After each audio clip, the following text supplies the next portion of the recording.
Makanya karena YS ini adalah salah satu tugas juga calon kepala daerah, baik di level tingkat kabupaten, kota, dan juga provinsi. Ini adalah salah satu bagaimana mengangkat harkat martabat usaha mikro masyarakat untuk berkembang.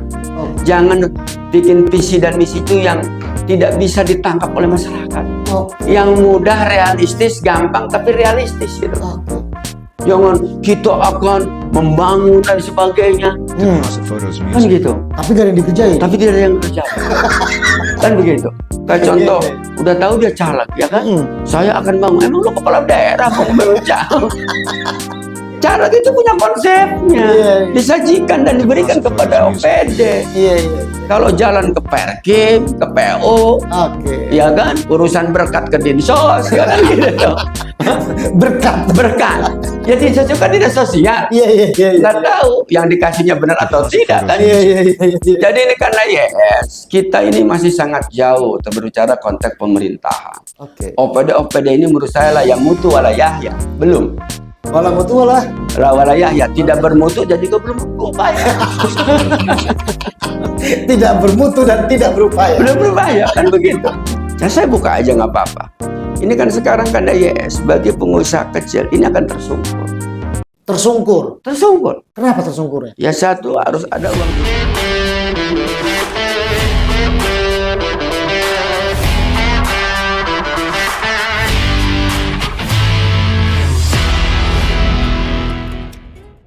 Assalamualaikum warahmatullahi wabarakatuh. Jumpa lagi teman-teman semua bersama saya Yan Setiawan dalam program Ngode, ngobrolin demokrasi. Habis ngode pasti berisi.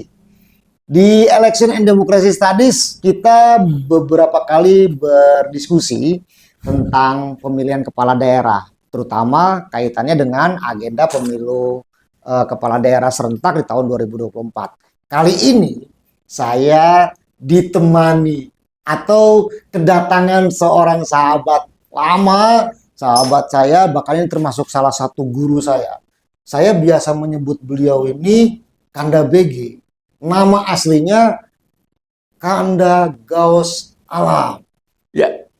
Yang sekarang ini teman-teman semua, beliau ini menjadi salah satu contoh inspiratif seorang pengusaha muda yang berangkat dari jalur aktivitas dunia kepemudaan. Jadi beliau ini sosok pemuda inspiratif.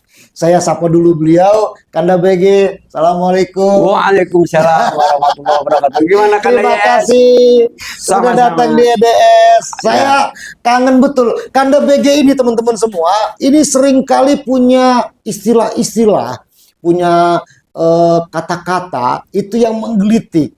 Salah satu yang saya ingat itu, kalau semua pemuda ini diakodomir sama pemerintah, maka kita bisa bikin pemerintah ini makin hebat. Wih, diakodomir. Ya. Gimana Kanda BG? Masih di dunia aktivis atau sekarang makin sibuk di dunia usaha? Dunia aktivis kayaknya sampai yaumil kiamat belum bisa tidak akan hilang. Tidak akan hilang. Sekali jadi aktivis, tetap jadi aktivis. Tetap aktivis. Iya. Walaupun mungkin jasadnya tidak bergerak, tapi pikirannya dan bagaimana regenerasi harus kita tutup di edukasi dan harus ada regenerasi untuk selanjutnya karena mantap. Kata-kata pertama BG adalah hidup harus terus berjalan, aktivis sepanjang hayat, dan harus meregenerasi. Keren banget ini. Kanda BG, ini kan pilkada serentak ya? Betul. Tahun 2024 ini berbeda banget sama pilkada-pilkada yang terdahulu. Ya. Kalau menurut pengamatan Kanda BG, ini gimana ceritanya pilkada ini kita? Ya, Kanda YS. Untuk pilkada ini kan sebuah demokrasi wabil khusus di daerah masing-masing ya. Seharusnya ini salah satu hak prerogatif masyarakat setempat. Haknya masyarakat? Hak masyarakat. Level tingkat Pemkot, Kota Serang misalkan, kota, tingkat Pemkab, kabupaten, tingkat provinsi. Provinsi. Ya, ini kan adalah hak prerogatif masyarakat setempat. Prerogatif gimana maksudnya? Artinya like and dislike, suka dan tidak suka, ini hajat masyarakat. Tidak harus ada sebuah intervensi dari pusat. Oke. Siapapun yang mau mengintervensi, ini hak prerogatif. Oke. Artinya, kepala daerah ini kan like and dislike itu dari sisi figuritas. Partai itu hanya sebatas ngusung. Oke. Sebagai persyaratan jembatan ketika sudah dilalui, mau nyampe atau tidak, nah nyampe dan terpilih atau tidaknya, ya itu hak prerogatif masyarakat. Oke, jadi sederhananya gini, pilkada ini memang calon-calonnya itu diusung oleh partai politik. Betul. Tetapi yang diusung itu yang memang diinginkan oleh masyarakat, harusnya begitu. Ya. Oke, good point. Karena beda pileg sama pilkada. Oke. Pileg mah kasarnya mau yang Itu pileg bukan kalau kita kena hujan, kena pileg gitu. Oh, itu pileg. Ini adalah pileg, pilihan legislatif ya kan? Ya. Pileg itu kan kalau bahasa BG, mau hantu pilau yang nyalon pun juga bisa jadi. Oke. Yang terpenting punya jaringan dan punya isi tas. Oke. Tapi pilkada ini kebalikan. Yang penting isi tasnya. Yang penting isi tasnya, dan yang kedua juga ya bagaimana figur ini bisa diterima oleh semua kalangan. Ya maksudnya isi tas itu kan dia bahan kampanye kan, bahan gitu kampanye. Ya. Apa namanya, punya apa namanya, serbaran. Ya serbaran, terus tim jaringan. Oke. Ya kan? Nah terus, figuritas ini, sosok figur ini sangat mumpuni dalam konteks pilkada. Oke. Partai itu karena sebatas mengusung sebagai persyaratan, siapapun yang menyalonkan kepala daerah kecuali yang independen ya. Ya. Minimal 20% dari jumlah kursi. Oke. Nah, terkait soal misalkan ada pulau besar dan sebagainya, ya itu sah-sah saja. Oke. Cuman saya selaku warga masyarakat wong kampung, saya tidak sangat mengendaki dengan adanya bumbung kosong atau satu calon kepala daerah saja. Oh, maksudnya Kanda BG ini tidak setuju kalau misalnya hanya ada satu pasangan calon. Satu pasangan calon yang melawan kota kosong. Melawan kosong. Itu kenapa nggak setujunya? Ya sekarang apa fungsinya sebuah demokrasi? Oke. Sekarang masa sih masyarakat disuguhkan dan dipaksakan memilih bumbung kosong? Apalah akan terjadi karena yes. Kalau seandainya ini bisa terjadi, bumbung kosong yang akan menang. Jadi sederhananya masyarakat harus dikasih banyak pilihan begitu. Oh iya. Oke. Masyarakat Banten ini masih banyak orang yang sangat mumpuni. Oh itu kalau di Banten ya? Kalau di Banten. Oke, ya. Oke. Masih banyak orang yang mumpuni, masih banyak orang yang punya kapasitas, elektabilitas, kualitas, kapasitas, loyalitas, dan tas-tas terang dan sebagainya. Begitu dong. Jadi apa prioritas, kualitas, elektabilitas, loyalitas, dan tas-tasnya yang lain. Gitu tuh. Jadi ini karena yes. Iya. Dan ini merupakan sebuah proses pembelajaran buat regenerasi. Terutama kaum milenial, Gen Z, Gen apalagi, Gen apa itu sistemnya kan Gen Alpha ya kan dan sebagainya. Nah ini yang belum kita proses dalam konteks bagaimana belajar berdemokrasi. Kasihan loh senior kita yang sudah bagaimana mengonsep sebuah OTDA. OTDA ini bukan otak dagang ya, Tanda? OTDA otak dagang. Otak dagang. Bukan. Tapi otonomi daerah. Otonomi daerah. Ingat ya teman-teman ya. OTDA otonomi daerah, bukan otak dagang. Nah, kan begitu. Nah, ini Bang Rias Rasid ini kan senior kita.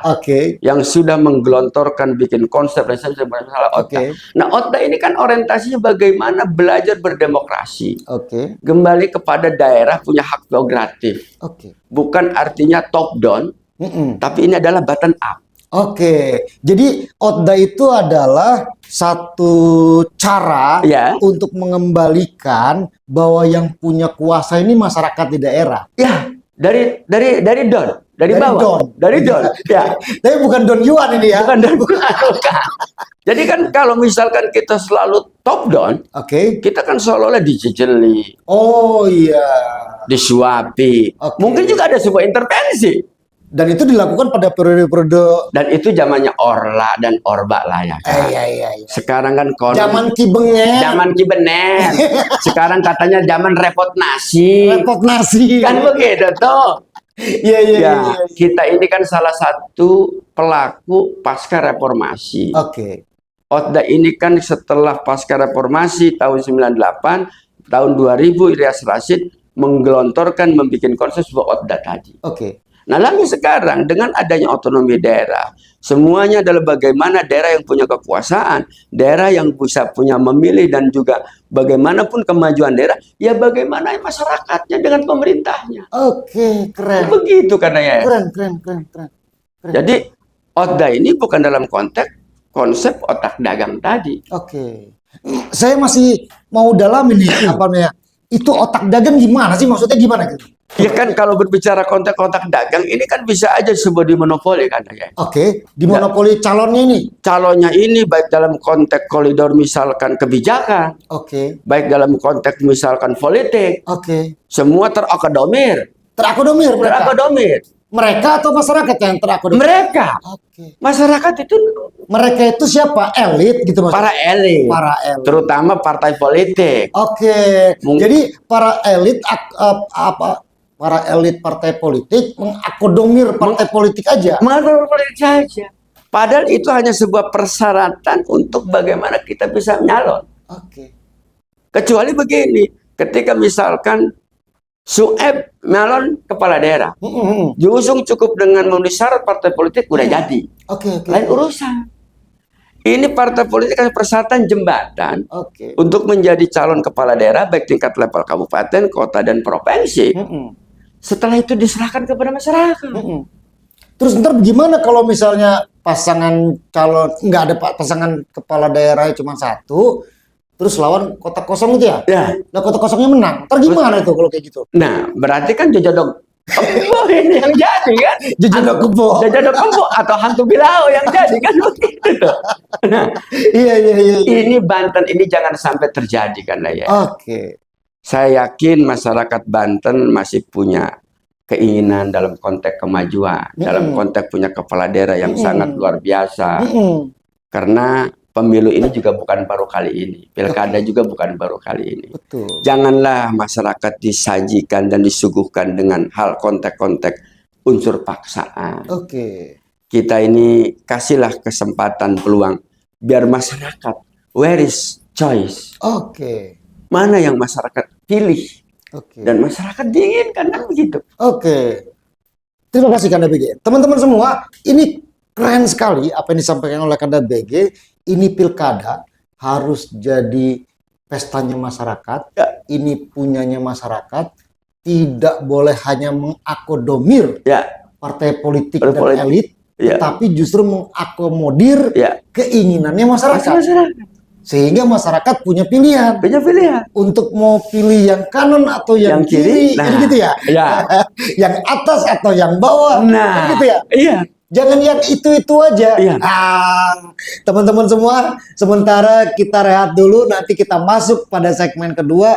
Apa yang mau akan Kanda BG lakukan dalam atau pasca pilkada nanti. Terima kasih. Kita sampai pada segmen berikutnya.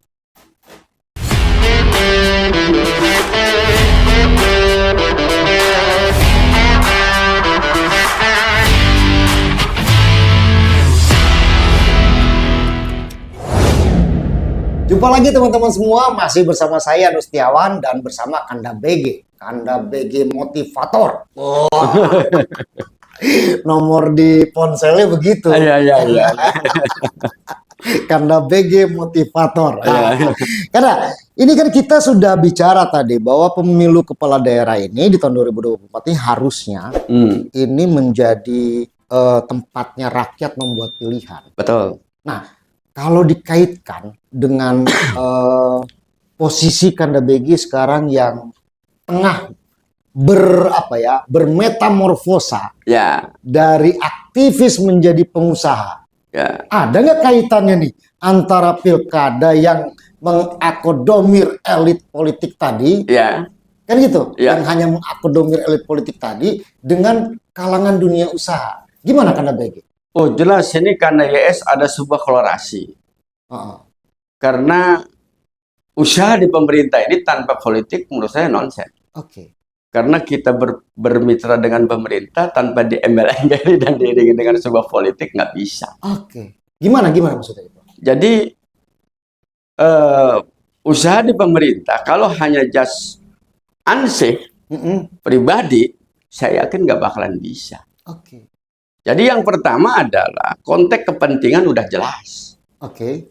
Baik itu kepentingan siapapun. Yang kedua, kita bisa merapat dengan OPD-OPD.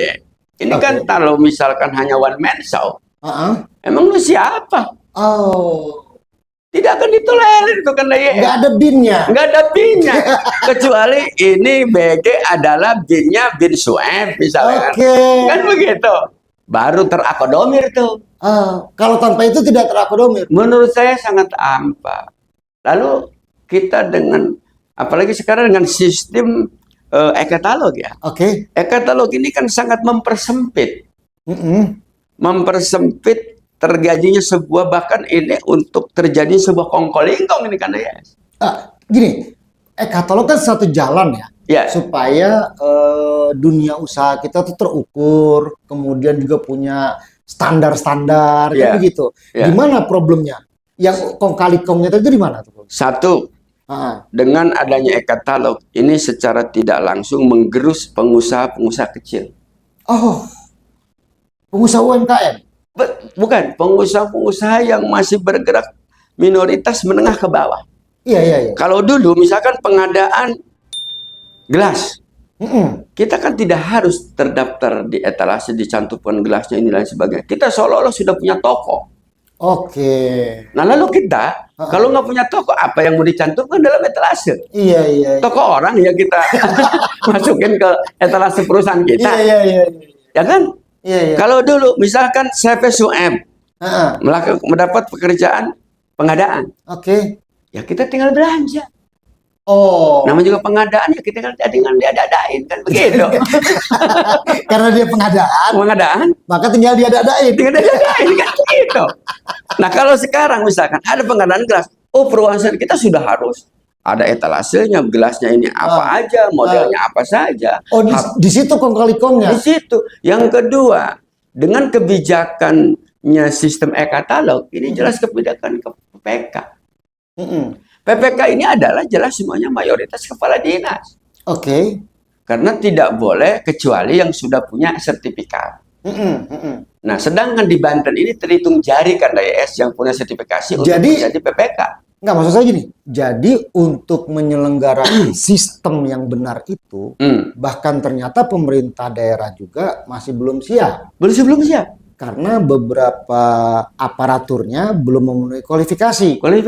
Tetapi pengusahanya itu diwajibkan dengan syarat-syarat yang berat.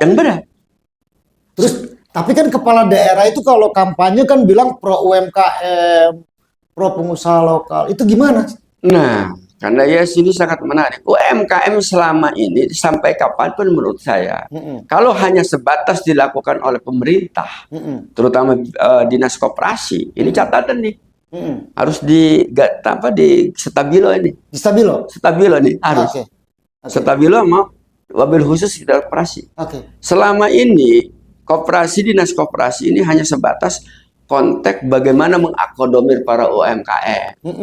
Memberikan sosialisasi, tapi marketing produknya itu tidak pernah maju dan jalan. Sekarang kenapa sih bila perlu ditutup itu yang namanya Alfamart, Indomaret? Kalau tidak menurut kepada koperasi, jangan dong. Karena begini karena YS, marketing UMKM ini baru kepada konteks door to door. Kita langsung one by one kayak begini. Tapi marketing pasar UMKM ini mau dibawa kemana? Coba kalau misalkan kita bekerja sama dengan Indomaret, Alfamart. Masukin itu barang, mau yang berarti kan jangan dibubarin. Maksud saya dikelola dan dibuat kebijakan yang strategis. Maksud saya kalau Indomaret sama Alfamart. Tapi jangan ngomongin merek lah. Nanti kalau ngomongin merek nggak cocok lagi. Oh iya. Nanti nggak boleh. Artinya penjualan yang retail yang kayak misalkan kayak gitu nggak nurut ya ditutup. Karena ini bagaimana mendongkrak sebuah ekonomi masyarakat, wabil khusus untuk UMKM. Sekarang misalkan nih, saya punya UMKM, produknya bikin bunga. Nah lalu kita produksi, tapi marketing pangsa pasarnya mau kemana? Jadi maksudnya kan begitu adalah ini toko-toko retail Iya, gitu ya, harusnya diorganisir oleh pemerintah. betul. Bekerja sama, bikin Bekerja sama. agreement di situ. Nah, supaya menjadi tempat ruang untuk berusahanya pengusaha lokal. Pengusaha lokal dan bisa masuk barang-barang lokal. Iya, iya, iya. Sekarang contoh, yang dibikin kerupuk dari singkong aja banyak. Oke. Karena dia punya kemasan dan sajian yang bagus, mungkin juga rasanya enak, sehingga laku. Iya. Sekarang itu kan singkong di kampung banyak. Iya. Berapa produk-produk UMKM yang bisa disajikan, yang bisa dijualkan? Apa saja? Terkait soal rasa, terkait soal kadaluarsa misalkan. Nah itu kan tinggal bagaimana diajari dan juga bagaimana. Disitulah perannya pemerintah. Di situ perannya pemerintah. Dan di situ perannya calon kepala daerah. Calon kepala daerah yang harus mampu mengakomodir para pengusaha kecil yang bisa go ahead ke pangsa pasar ekonomi makro. Nah selama ini kelemahannya tadi, ketika kita produksi terus, tapi marketingnya nggak ada. Tapi sistem itu di jalan belum? Nggak ada. Nggak jalan. Jadi baru pada tataran konteks sosialisasi, edukasi, lisensi. Tapi marketingnya nggak ada. Lalu barang bagus kagak kejual. Nggak kejual. Gimana mau pada jalan coba kan daya? Ini adalah salah satu kelemahan. Kenapa saya sedikit tahu? Karena saya dulu sempat beberapa kali menjadi moderator, menjadi narsum pernah saya dulu. Sehingga kata saya, di Banten ini kalau mau diakomodir kan banyak sekali pengusaha-pengusaha mikro. Itu semua udah sistem itu.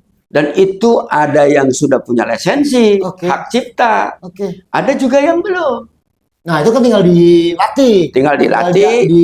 Diaktifasi. Nah, tapi yang kelemahan yang paling dahsyat, yang paling sakral adalah bagaimana marketingnya.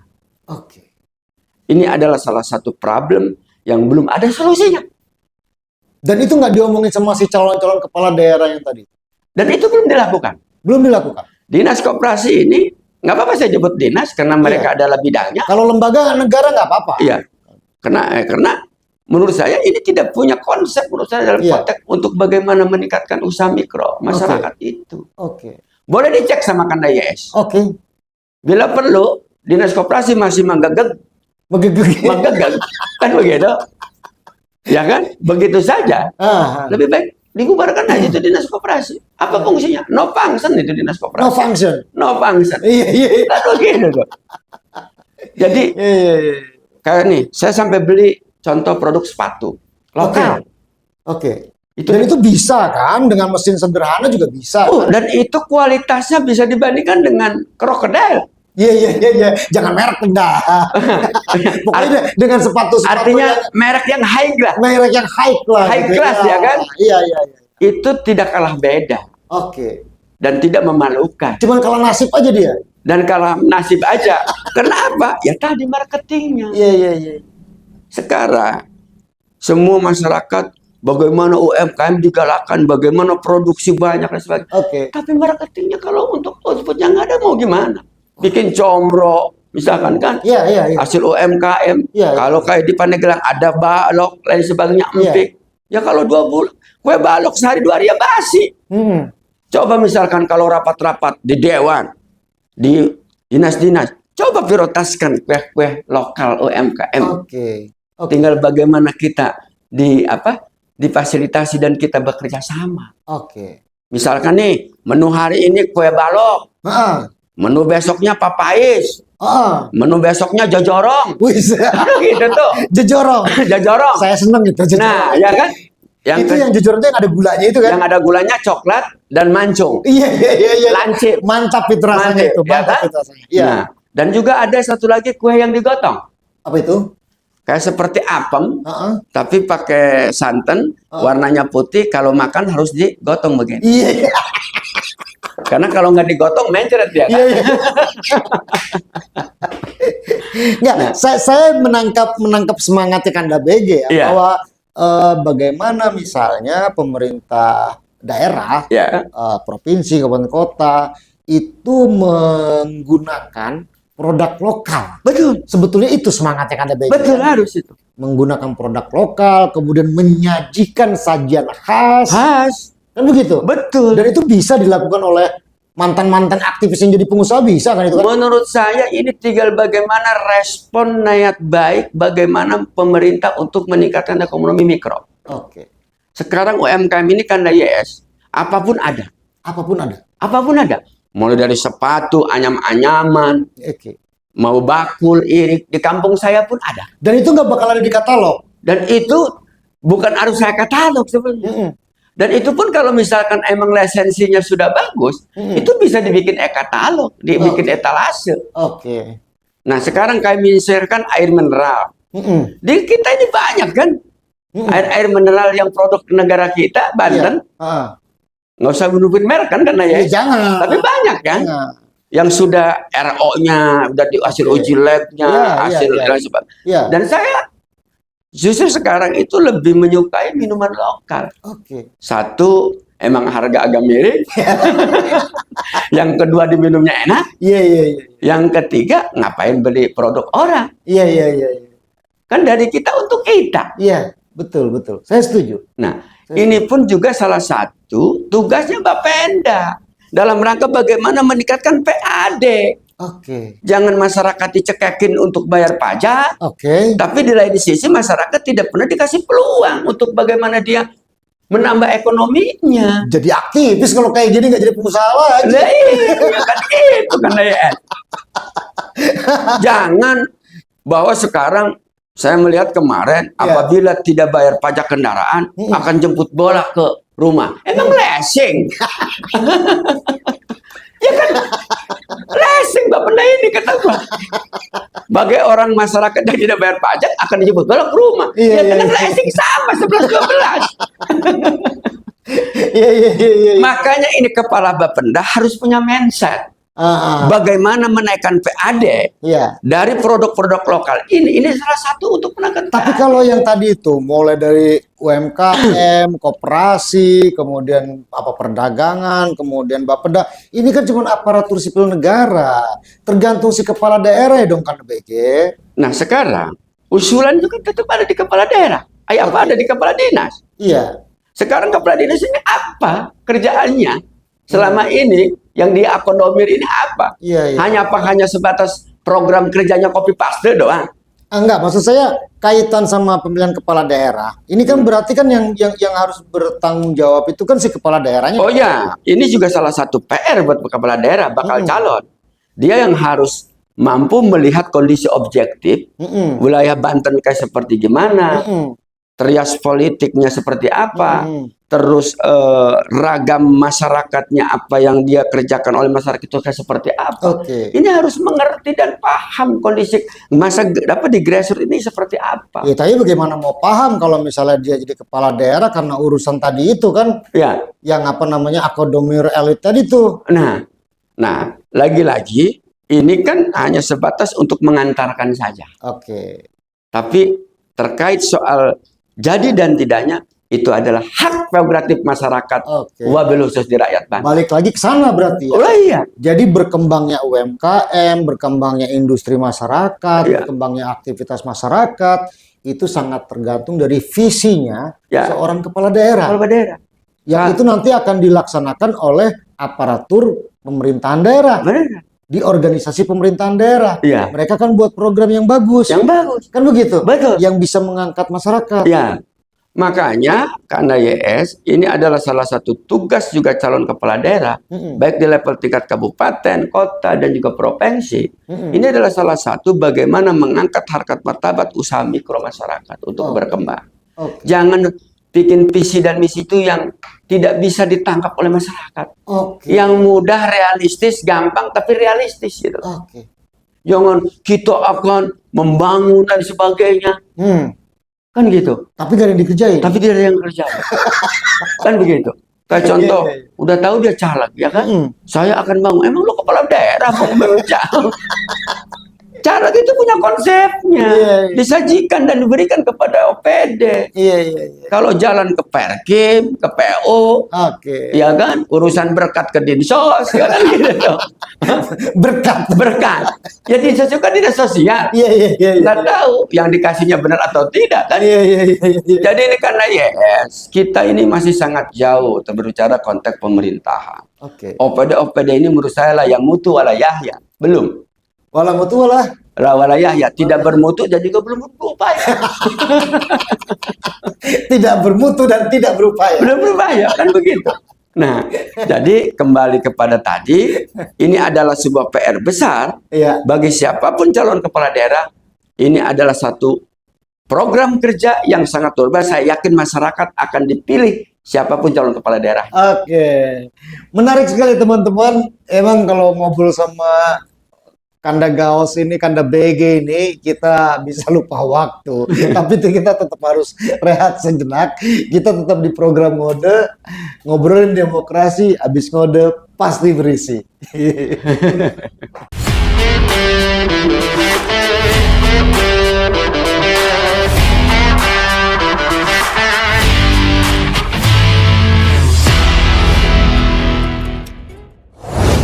Jumpa lagi teman-teman semua, masih dalam program Ngode, ngobrolin demokrasi, habis ngode pasti berisi. Saya masih sama Kanda BG. Siap. Tapi saya pengen Kanda BG sekarang sebagai pengusaha kan ya. Ya.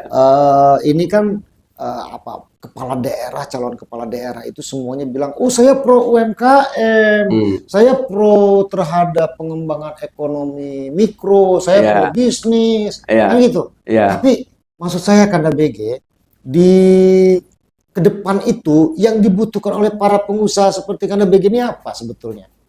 Yang pertama, kepala daerah ini karena YS ya, bikin konsep visi dan misi itu tidak harus panjang-panjang dan ribet-ribet. Yang sangat simpel, sederhana. Tapi mengena untuk masyarakat. Realistis lah.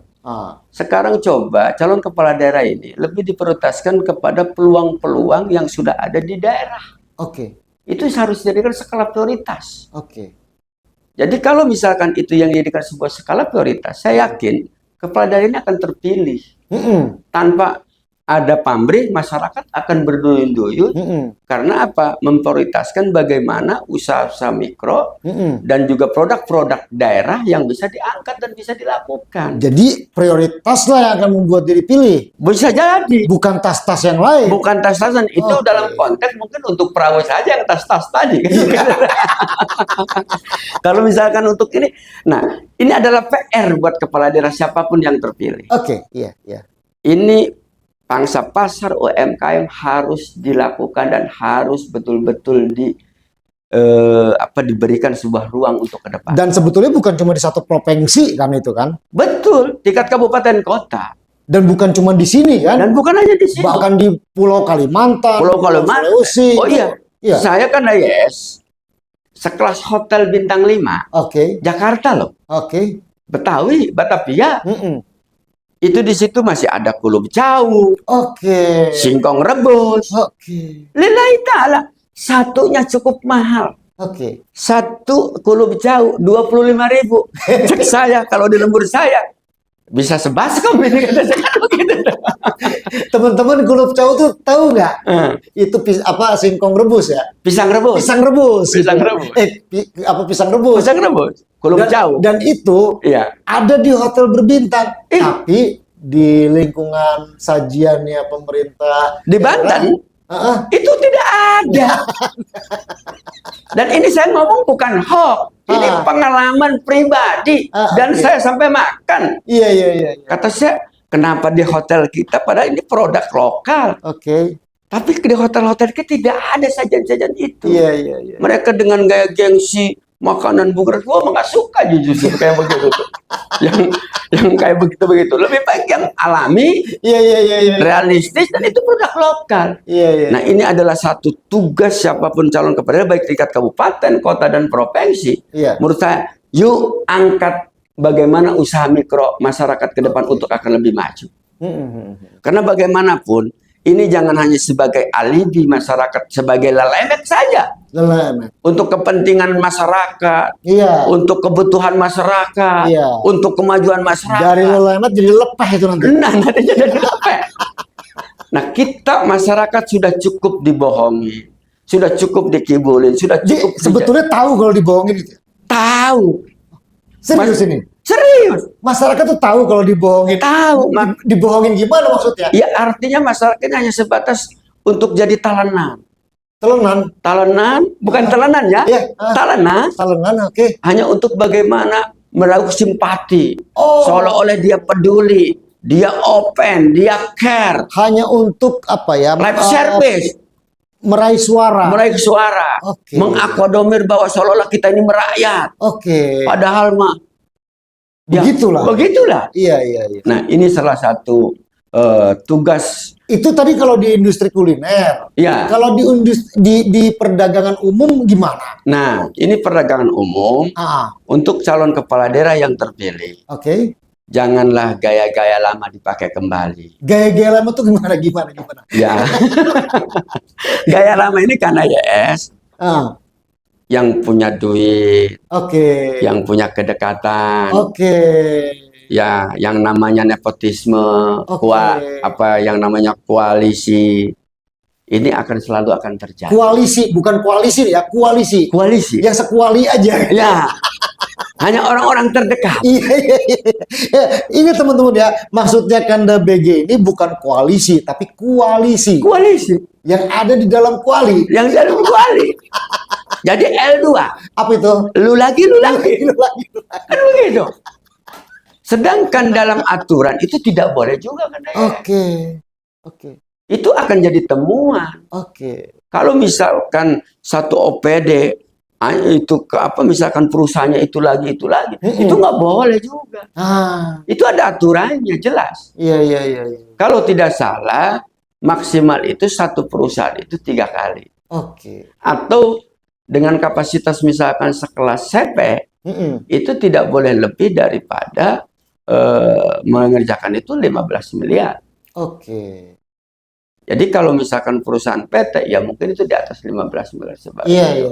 Nah, dan pengusaha-pengusaha muda, pengusaha-pengusaha lokal ini tentu saja tidak punya kecukupan modal untuk berkompetisi pada katakanlah proyek-proyek pemerintah yang itu nilainya besar kan begitu kan, maka kemudian harus diberikan semacam prioritas. Yang kedua juga ini harus ada perubahan dalam soal mekanisme. Saya buka aja nggak apa-apa. Ini kan sekarang kan YS sebagai pengusaha kecil ini akan tersungkur. Kenapa tersungkurnya? Ya satu, harus ada uang di muka. Gua kasih nih di mukanya. Kan begitu. Jadi uang di muka itu dikasih ke mukanya. Dikasih ke mukanya. Kan begitu tuh. Juga itu bukan biaya awal kegiatan, bukan itu ya? Ya itu kita untuk introduction. Baru introduction itu kita kasih uang di mukanya. Gitu. Jadi uang muka itu uang di muka. Uang di muka kan gitu. Saya baru ketemu lagi istilahnya kan.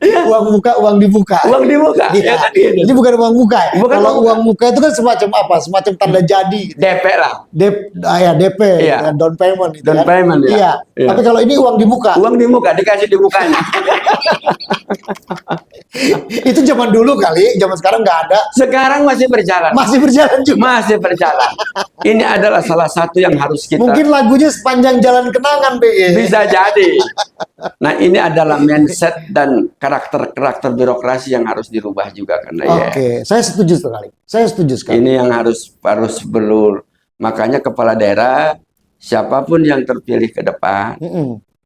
Bukan dalam konteks menjadi kepala dinas itu like and dislike.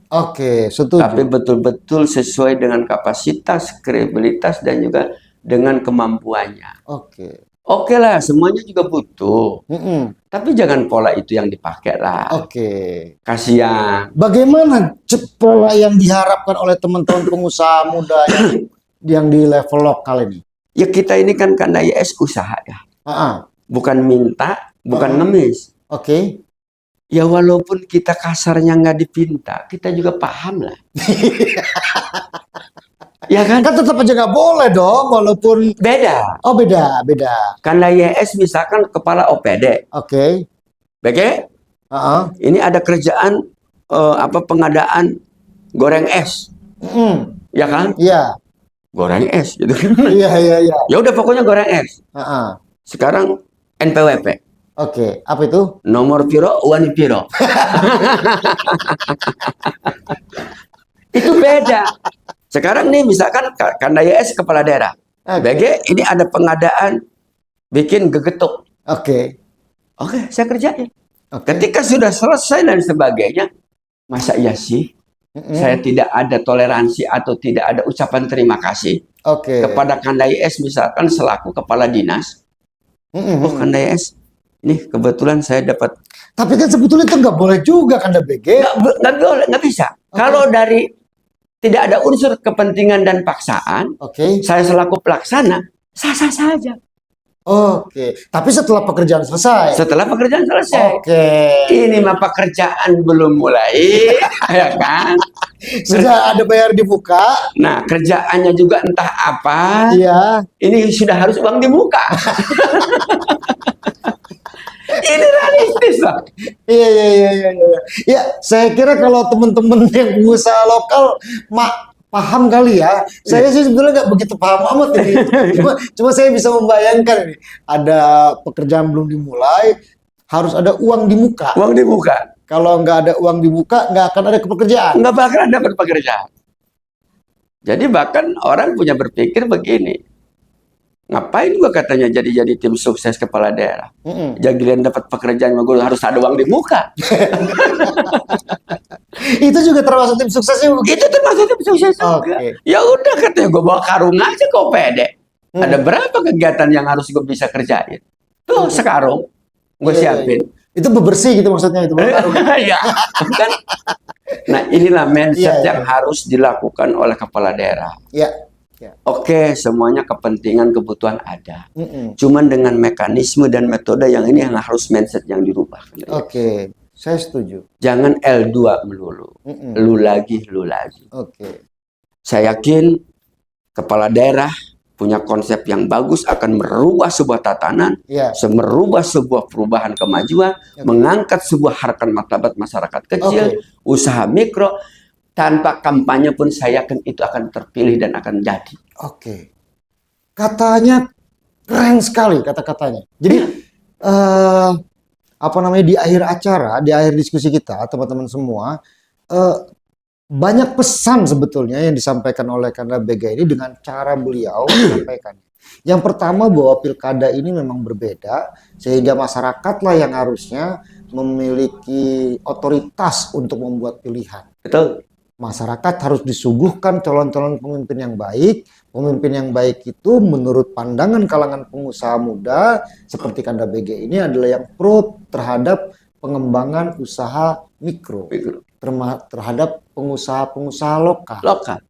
Sehingga kalau pro kepada pengusaha lokal tidak perlu lagi ada praktek-praktek money politik dan cost politiknya menjadi rendah. Iya. Kan begitu. Iya. Dan kemudian program pemerintah berjalan dengan baik karena dilakukan dengan cara yang baik.